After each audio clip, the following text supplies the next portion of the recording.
명확한 사실관계를 기반으로 한국 정부의 입장을 다시 한번 분명하게 말씀드립니다. 먼저 일본 경상대신은 반도체 소재 3개 품목에 대한 일본 정부의 조치에 대해 수출 규제 강화가 아닌 수출 관리의 운영 재검토라고 하였습니다. 근본 조치 이후 3개 품목의 경우 일본 기업은 한국으로 수출을 하지 못하고 있는 상황이며 한국 기업들은 글로벌 공급망의 안정적 운영을 위해 새로운 공급처를 찾아 동분서주하고 있습니다.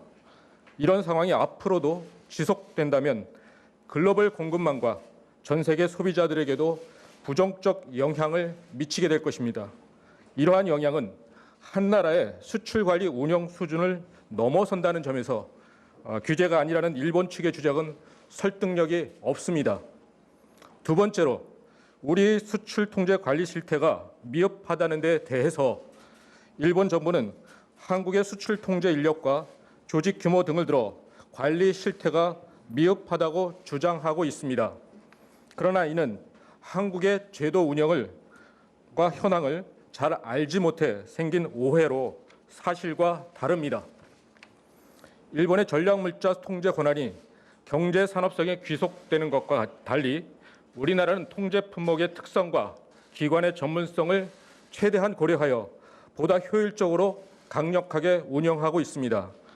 품목별 특성에 따라 산업통상자원부, 원자력안전위원회, 방위사업청 등으로 구분하여 기관별 전문성을 바탕으로 강력히 운영하고 있습니다. 또한 전략물자관리원, 원자력통제기술원 등 전담기관을 통해 허가, 판정, 집행 등 전문적 지원도 받고 있습니다. 인력 규모 면에서도 전략물자 허가, 판정을 위해 110여 명의 전담 인력이 3개 부처와 2개 유관기관에 배치되어 있으며 대북 반출입 물품에 대해서도 14명의 인력이 별도로 있어 일본에 비해 규모 면에서 결코 적다고 할 수 없습니다. 세 번째로 지난 7월 10일 한일 양국 과장급 협의에서 우리 측은 이번 조치가 원상 회복되어야 한다는 한국의 입장을 분명히 전달했습니다. 이는 일본 수출 규제 조치 이전의 상황으로 되돌리는 것으로 철회보다 강력한 요구입니다. 이 점에 대해서는 더 이상의 논란이 없기를 바랍니다.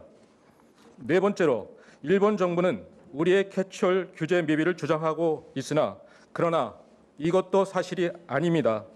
이에 대해서는 지난 7월 15일 충분히 브리핑을 통해 설명하였다고 생각합니다.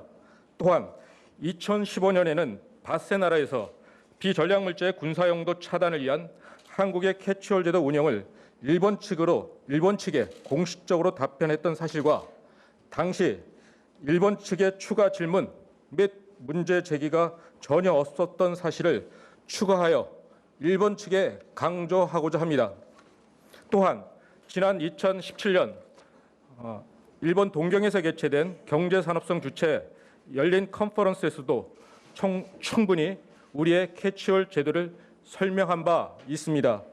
그리고 지난 7월 10일 일본 측과 과장급 이메일 정보 교환을 합의한 바에 따라 우리 측 설명 자료도 송부하였습니다. 일본 측이 더 이상 근거 없이 우리의 캐치홀 제도를 폄훼하지 않기를 촉구합니다. 아울러 한일 양자 협의와 관련하여 일본 측에서는 지난 3년간 한일 수출 통제 당국 간의 양자 협의가 없었으며 일본 측의 지속된 요청에 우리 측이 응하지 않아 충분한 의견 교환의 기회가 없었다고 하는데 이도 사실이 아닙니다. 한일 수출 통제 협의회는 양측 일정상 문제로 최근 개최되지 못했으나 이는 양국이 이미 충분히 인지하고 해왔으며 금년 3월 이후에 수출 통제 협의회를 개최기로 이미 양국이 합의한 바 있습니다. 또한 양자 협의회는 한국 수출 통제 제도의 신뢰 여부를 확인할 수 있는 유일한 채널이 아닙니다. 국장급 협의회와는 달리 경제산업성이 주최하는 국제 컨퍼런스에 2012년부터 올해까지 매년마다 한국 대표가 참가하여 참가국 대표단과 일본 정부의 한국 제도를 설명하는 등 양국 당국자 간 의견 교환을 수시로 해왔다는 점을 다시 강조하고자 합니다. 일본의 수출 규제 강화 조치는 15년 이상 화이트 국가로 인정되던 한국을 비화이트 국가로 격화시키는 매우 중대한 사안입니다. 나아가 양국 경제뿐만 아니라 글로벌 공급망에도 심대한 영향을 미칠 우려가 있습니다. 그래서 이러한 조치의 전제조건은 의심할 여지 없이 분명하고 명백한 증거와 사실에 근거해야 합니다. 우리나라의 수출 통제 제도와 그 운영에 대한 양국 간 이해 간극이 벌어져 있는 상황에서 근본 조치가 강행되는 것은 결코 바람직하지 않습니다. 우리는 한국의 수출 통제 제도 그 운영에 대해 일본 측과 깊이 있는 논의를 희망합니다. 일본 측이 언급하고 있는 화이트리스트 배제로 제시하고 있는 캐치올 미흡, 양자협의 운영과 관련된 신뢰성 문제 두 가지 모두 충족하고 있지 않습니다. 또한 일본 측이 언급한 바 있는 상황 개선 가능성의 전제 조건인 한국의 수출 관리와 운영에 대해서도 허심탄회하게 논의를 하여야 합니다. 국장급 협의 요청에 대한 일본 측의 진정성 있는 답변을 재차 촉구합니다. 감사합니다.